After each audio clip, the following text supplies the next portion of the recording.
Let's turn our attention to the home buying, like the process itself. Okay. And so, describe the home buying process in general. In general, okay. You decide you want to buy a house. How about that? Probably a good place to start. Probably a good place to start.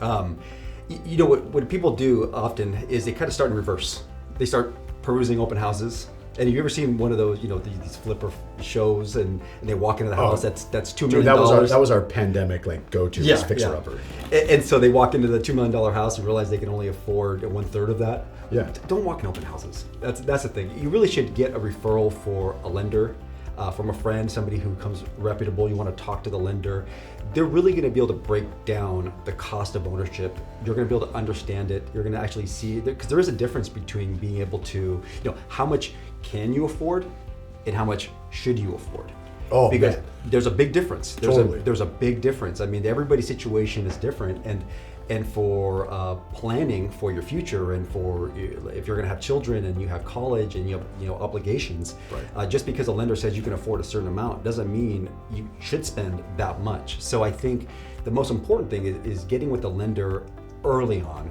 You need to find out if there's anything on your credit that's going to hinder your interest rate, getting the best interest rates. You need to find out how your income qualifies you for your loan. Do you have bonus income? Are you a commission based? Are you just a W-2? Do you have a side hustle?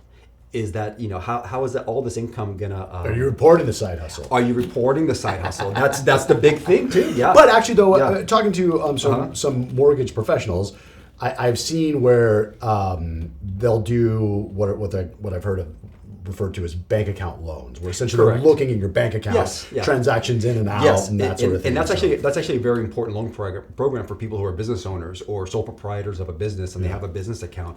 They write off a lot of these legal deductions, but the flip side is now their taxable income is much lower. The bank wants to use your taxable income when you're getting a full documented loan. So being able to use one of these other types of loan programs is beneficial. The flip side is the bank is usually going to require 20 or 25% down, because this is in essence a stated income loan. It's another area where it's different than 2007, because you can do the stated income and we'll give you 90 to 100%. Yeah, exactly. Yeah, exactly. So now you have to have some sweat, some skin in the game is what they want. They want you to be at risk as well as the bank is. But it's not as simple as just saying, here's all my deposits, this is my income. They're going to take a percentage of those deposits and then average it out over 2 years or 1 year, depending on the kind of loan program. You also have to have stellar credit. So you're not going to be able to do this and have poor credit. Yeah. So there are checks and balances in the system for self-employed people or people with a side hustle. But also these loans don't come cheap. You're not going to get a 2.5% 30-year loan with these. You may get a 5-year ARM. You might get a 7-year ARM. But these are going to be about 1% higher in interest rate than a really good 30-year loan. Right. You're also going to pay broker fees. Typically, you're going to pay an origination fee of some sort. So right, but you're getting a house, right? Like you're with the flip side. I actually run across this a couple of times with self-employed people recently, where like the bank says, okay, we need to see 2 years of tax returns as a self-employed or your corporation before we can lend. Yes. And in 2 years, interest rates are probably going to be higher anyway. So even though I'm not getting the best interest rate now, in 2 years when I can do the conventional financing, interest rates are going to be higher, so my interest rate's going to be higher anyway. Yeah, so that's true. Like, and now I'm in a home 2 years earlier. I've got the appreciation of the next 2 years. You got the write-off for 2. You got the write-off. Yeah, for 2 years. Yeah. Right. So I think sometimes people get caught up in that, like being able to go to a barbecue and brag that they had the lowest mortgage interest rate. True. And there is that factor. There is. But yeah, if it makes sense to your budget, then it makes sense. But it won't make sense to everybody. If they're already marginal on an entry-level house and barely can afford it, and that 1 or 2% or 1.5% interest rate difference is that $400 that puts them over the edge, they probably shouldn't be buying a house anyway, right? Maybe they're not in the position they need to be in first. So that's, there's a lot that goes into it other than that. But the first place is you got to talk to the lender. Okay. They got to run your credit. So that's where you start. I firmly believe that. I firmly believe that because in a market that we're in now, if you're making offers on houses, your offer is not going to be well received if you don't have a solid pre-approval letter, because it's very common for the listing agent to ask for permission from the buyer to contact their lender to verify everything that's on that piece of paper. Sure enough. They're going to want to make sure that this is legitimate. Have they actually submitted their documentation? Right. Because a lot of times if you read the pre-approval letters, and I see it when I'm representing a seller, it'll say, oh, this is subject to income verification, subject to receiving the bank statements for where the down payment's coming from, subject to a letter of gift funds from somebody, a relative. So that's not really basically a real solid pre-qual letter. It's a piece of paper that's generated from a 5-minute phone call, so that the agent on the other end can submit the offer and say, hey, I checked the boxes for everything you've asked for. Right.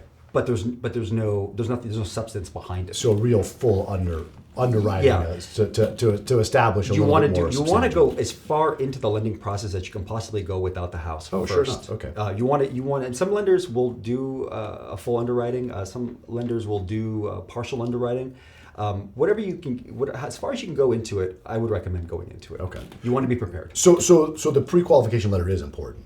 It's probably the most important part of everything. I mean, you got to know you're getting financing. Right, you have to know, because you're going to have a large deposit on the line. Well, I guess let's say I know I'm going to get financing. I've talked to my buddy who's a mortgage broker, but when I'm actually going to buy a home and putting in offers, and there's 17 offers per home, and 8 of them are cash buyers, and 3 of them are flippers, and blah blah blah blah blah.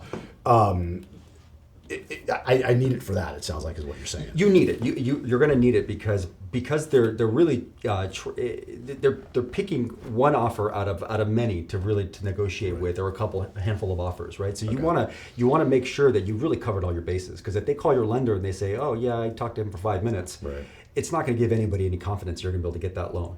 Right, there's nothing behind it. There's no substance. So you want to go through that process. You want to make sure that you're solid, and for your own sake too. You don't want to get excited about buying a house and then realize 2 weeks into the deal you actually can't buy the house because you told a lender that you made X amount of dollars, but 30% of it's from your side hustle and it doesn't show up on your tax returns. Now you have to go into one of these bank statement programs. But let's say your side hustle is only 6 months old. They say, well, this is pandemic side hustle. How do we know that your pandemic side hustle money is going to be around a year from now? Coronavirus ain't going away. Well, let's say that, but they're checking everything, right?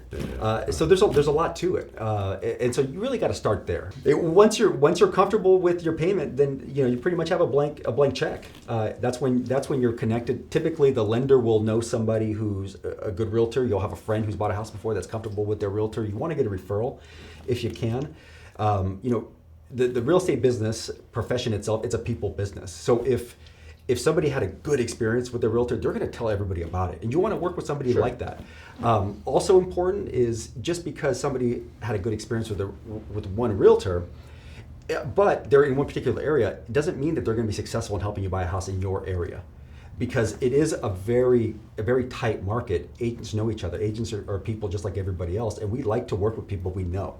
So if you're going to be in an area, you want to make sure the agent you're working with is from relatively close to that area. And when I'm saying close, I'm talking about not one neighborhood versus another neighborhood, but citywide or a couple cities wide. Yeah. Because it is different. The market nuances are different.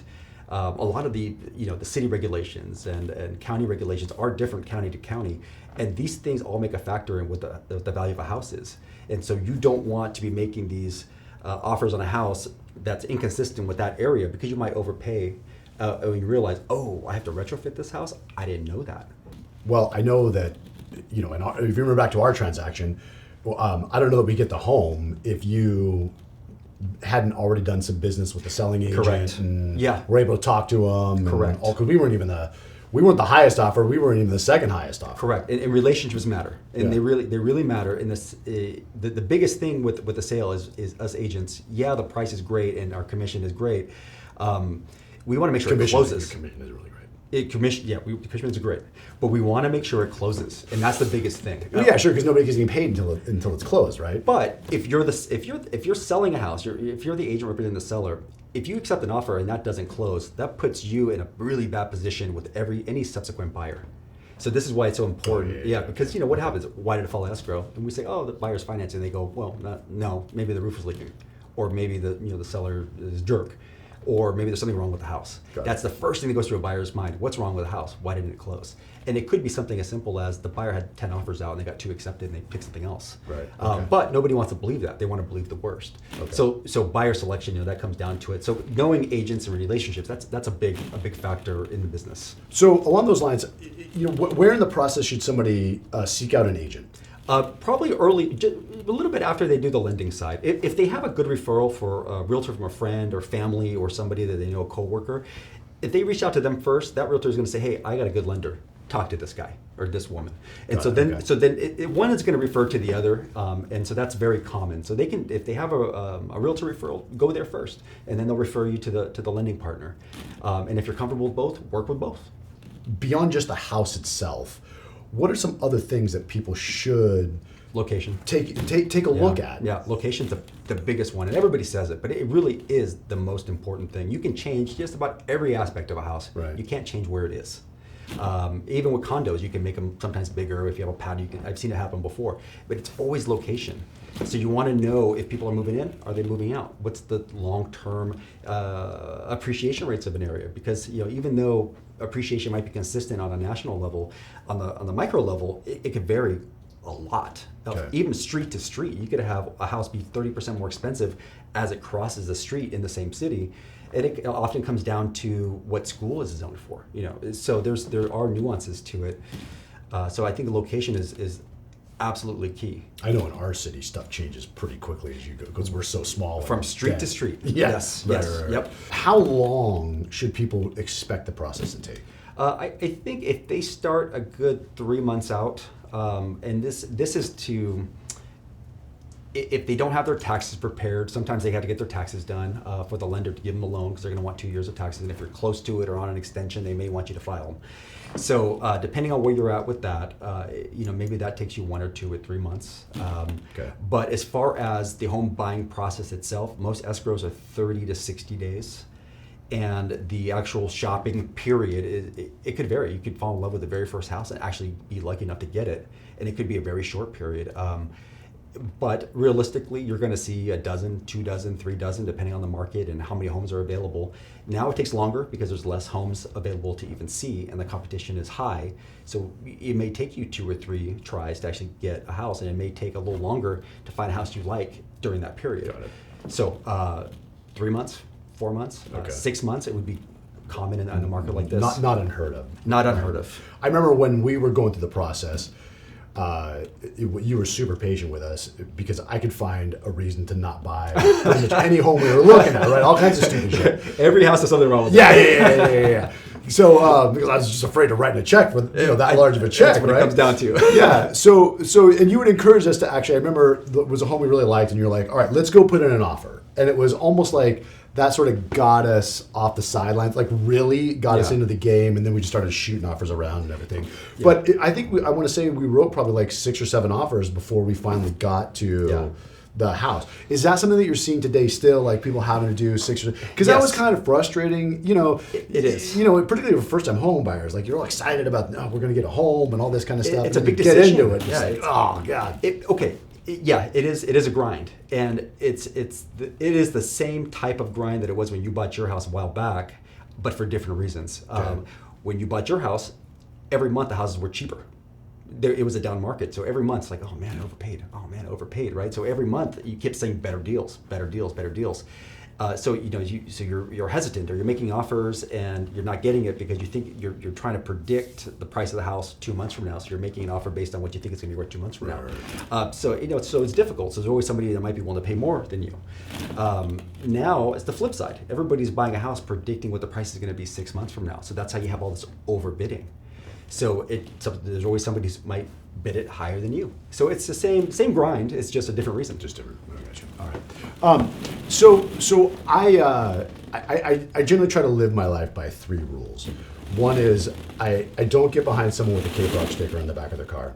What is it? K-Frog sticker. Oh, You ever been behind someone with a K-Frog sticker on their car? No, I don't think I'm so. telling you, man. Maybe it's because I grew up in Riverside. I don't know. But just a word from those who know. I've never seen it before. Yeah. The second is I don't drink blue drinks. Okay. And then third is I don't take financial advice from TikTok.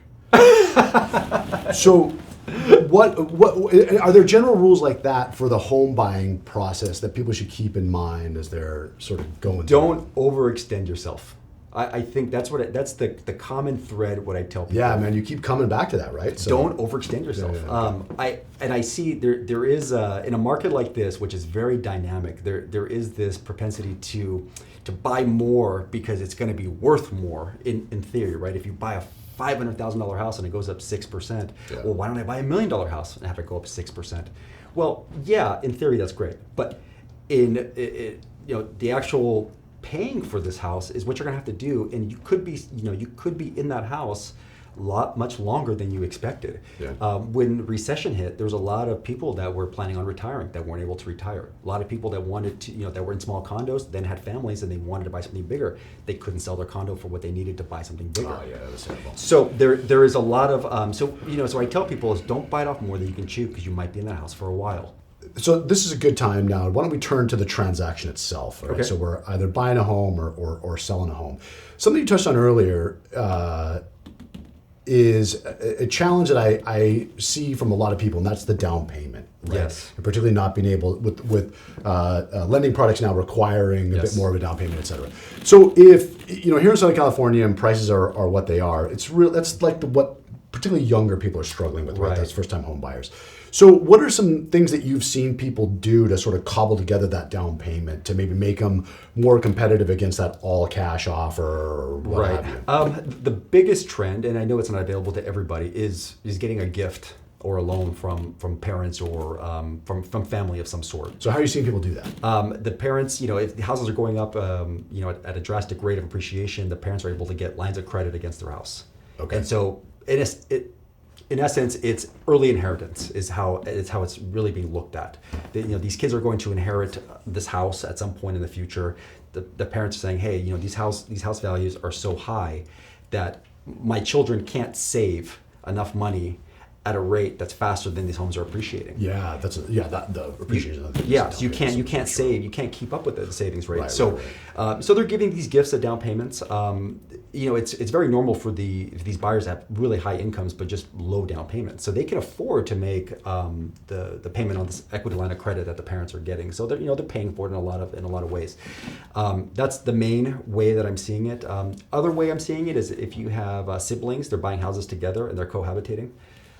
So they're buying a 2-bedroom, 2-bath condo or house or a 3-2 or something like that, and they're buying it together. Right. So that's they're pooling their funds. I'm also seeing parents basically co-signing with their children for houses. They're putting it in their name and they're using part of their income or they're using part of their assets to qualify for these loans. But is that just on the loan side? That's not, or they're living together. It's not very uncommon either.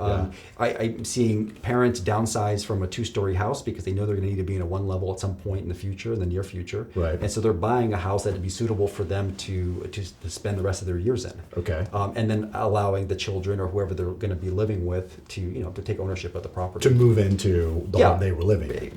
No, to the home that they're going to be buying together. So are they selling the other home? Yeah, and yeah, then, yeah. I gotcha. And then putting part of the proceeds into a new home for them. Right. And then I gotcha. And the expectation is the children are going to own the new house at some point. So it's a way for everybody to kind of get in at the same time. Huh. All right. When we were going through the process, you helped us with some of that. I gave us a piece of information that was really important and very helpful. And that was, you talked a bit about, look, fixing that's not a big deal. Like painting carpet's not a big, don't get hung up on that. And so tell us, give us some ideas of things that are really inexpensive to fix or replace. Like if I walk into a home and I don't like that, how much, what can't really be fixed or changed or costs a lot, and what's really easy or inexpensive? Well, the easiest thing is painting carpet. I mean, you walk into a house and it just has bad colors, right? Easiest thing, paint. Carpet, a little more expensive than paint, but still relatively easy in the grand scheme of home ownership. Okay. So walk into the house, I actually prefer to walk into a house that has old carpet and old paint because you can see that they're not covering up anything. What people, when they walk into a house that's been flipped, new carpet, new paint, they're always covering something up, right? Was there a stain in the roof that you don't see anymore? Or were there cracks in the joists that, indicative of a foundation issue? The dead body outline. The chalk outline. Sure. There's also another thing that a home inspector turned me on to a long time ago. He goes, look at the walls. Do you see a texture difference? And that's something I always look at now because that's indicative of plumbing issues. Oh man, that's so funny you mentioned that because we've had so many. I mean, when you take a step back, you can see the layers of texture. Like this half of the wall looks like this, and this half of the wall, it's got a different texture. And so when they're covering it up, it's much more expensive to texture the entire space than just the area that they fixed. Right, so it's just a red flag. So you might as well just have it out in the open, right? Yeah. I mean, unless you're trying to hide something. So I tell people, I like going into homes that haven't been painted, that have no carpet, and say, hey, look, we can kind of see the history. It's almost like rings on a tree. You can kind of see what's happened over the years based upon what you see on the walls. And having a lot of experience and seeing a lot of the stuff that I've seen and being at a lot of home inspections, hundreds of them, thousands of them, you get a sense of what's important, what's not important. Roofs are expensive. Those are always a thing.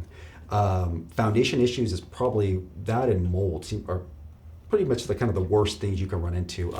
You can replumb a house, and it's expensive, but it's not that big of a deal. Heating and air conditioning, that's a pretty straightforward replacement or repair issue. So what does that cost if you don't know? Heating and replacement, it's going to run you between $8,000 to $15,000 depending on the size of the house. Do you need two condensers? Do you need three? Is it a 5,000 square foot house, or is it a 800 square foot condo? Does it need both? It just really depends. What if something doesn't have air conditioning and you want to put it in? It depends on the age of the furnace. If you have a newer furnace that's compatible with the coil, the piece that goes on top that connects to the condenser, then something like that, might cost you $4,000 to $6,000, depending on the spacing, and do you have to replace the ductwork? Because older homes that weren't built with air conditioning have ducts that are designed for heat, not for holding in cold. And they have asbestos. And oftentimes they're lined with asbestos, because asbestos is a wonderful product until you breathe it. It is a great insulator, and it's resistant to fire. The reason why it was used all over the place. The problem is you breathe it; it doesn't go away; it stays in your lungs, and so that's a problem. Right. But yeah, there's also that. There's lead-based paint it's going to be an issue in older homes. It's not an issue until you sand the walls, and now it's in the air. So these are breathing hazards. So these are all things that come up in disclosures of the house. It's not common for people to test for them, but if it's something of a concern, people should test for them. Yeah. And it's not too cost prohibitive to fix these issues. With lead-based paint, as long as you paint over it, you're not eating the paint, you're okay. Right. Or when you're doing work to the house, if you're taking extra precautions. I can stop eating lead paint all the time.